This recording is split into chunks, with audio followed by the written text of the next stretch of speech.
एक राजा ने क्या किया, वो यात्रा पे गया, उसके 3 नौकर थे, उसने तीनों नौकर को कुछ पैसा दिया। पहले नौकर को बुलाया, इधर आ, ये 5 मुद्राएं हैं, ये लो और इस पे काम करो। दूसरे को बुलाया, उसने बोला तेरे लिए 3 मुद्रा है, तू 3 ले और उसके साथ कुछ व्यापार कर, कुछ काम कर, मैं 1 साल के बाद लौट के आऊंगा और देखूंगा कि तूने।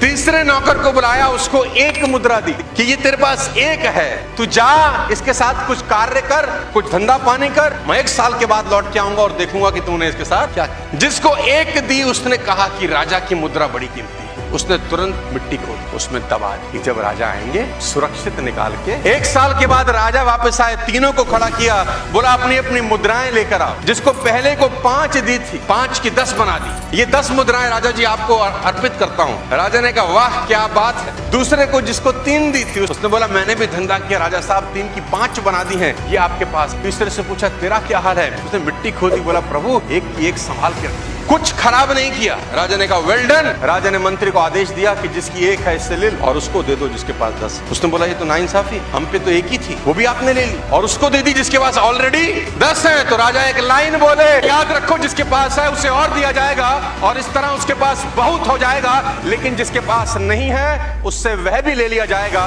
जो उसके पास है। आप क्या कर रहे हैं ये इंपॉर्टेंट नहीं है, इंपॉर्टेंट ये है कि साला आप क्या कर सकते हैं।